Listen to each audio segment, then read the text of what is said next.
शिवसेना म्हणून. पण ज्यावेळी युती झाली, एकनाथ शिंदे साहेब भाजप एकत्र आले, त्यावेळी आम्हाला वाटलं आता विकास होणार, भाऊ पण आहेत, आम्हाला पण काम करण्याची संधी मिळणार. 30 वर्ष झाली शिवसेनेचा या मतदारसंघात वापरच झालेला आहे. पण भाऊंच्याकडून असं कधी वाटलं नाही. आणि त्यात महायुतीत राष्ट्रवादी आल्यामुळं तिथून पुढं आमचं खच्चीकरण झालं.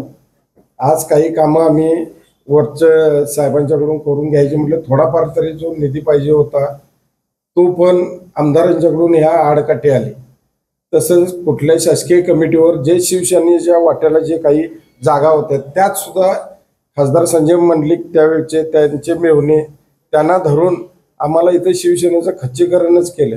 आम्हाला कुठली अपेक्षा किंवा हे नव्हती. कुठेतरी आता सत्ता आली, शिंदे साहेबांच्या सारखा माणूस, देवेंद्र फडणवीस साहेबांच्या सारखा देव माणूस, ही माणसं जनतेसाठी अहोरात्र काम करतात. तसंच आम्हाला पण इथे जनतेसाठी काहीतरी करावं असं वाटत होतं. पण त्याच्यात हो सगळ्या या आमदारांनी गाठला. त्यामुळं आम्हाला पाठिंबा कुणाला द्यायचा या संभ्रमात होतो. आम्ही तालुक्यातील जे पदाधिकारी आहेत त्यांच्याशी चर्चा केली. आमच्या मनात होतं भाऊंच्या बद्दलच, का भाऊ काम करतायत, एक तरुण नेतेच आहेत ते, त्यांच्याकडे एक व्हिजन आहे. मग कार्यकर्त्यांशी पदाधिकाऱ्यांशी चर्चा केल्यानंतर काही पदाधिकारी हे आमच्या प्रामाणिक शिवसैनिकांना क्रॉस करण्यासाठी राष्ट्रवादीतूनच आयात करून त्यांना पदं देऊन हीच शिवसेना म्हणून असं सोडलेले होते आणि आम्हाला डिस्टर्ब करायचं चालू होतं. पण भाऊंच्या विषयी कामाचं व्हिजन सगळ्यांना समजावून सांगितले.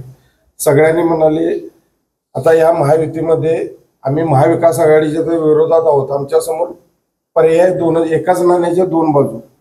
त्याच्यात एकदम उत्तम पर्याय कोण असतील तर शिवाजी पाटील भाऊ हे असणार, हे सगळ्यांना खात्री झाली. कारण का 5 वर्षात त्यांनी जी धडपड, तळमळ आणि पायाला भिंगरी लावून आज भाऊ इथं आहेत म्हटलं तर सकाळी मुंबई मंत्रालय, म्हणजे त्यांनी एकच डोक्यात ध्यास घेतलाय की ते गोरगरीब कुटुंबातून त्यांनी जे आपलं हे बघितलेलं आहे, शेतकऱ्यांचे हाल, सगळे हाल हे भाऊंनी प्रत्यक्ष बघितले.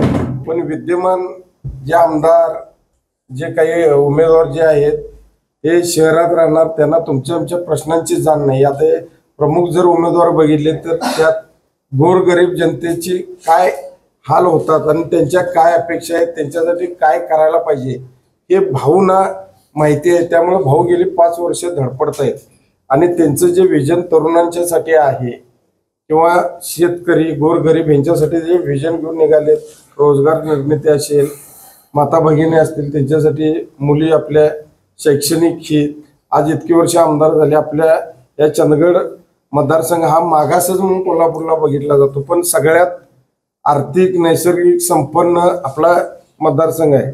या मतदारसंघाचा विकास म्हणजे आपल्या तालुक्यात झालेले कॉलेज बंद पडले. इंजिनिअरिंग कॉलेज 86-87ला केलं चालू, लगेच बंद केलं. मेडिकल कॉलेज नाही, आत्ताच काही कॉलेज झाले मेडिकलसाठी. भाऊनी मोठ्या प्रमाणात प्रयत्न करून मेडिकल कॉलेज आणले.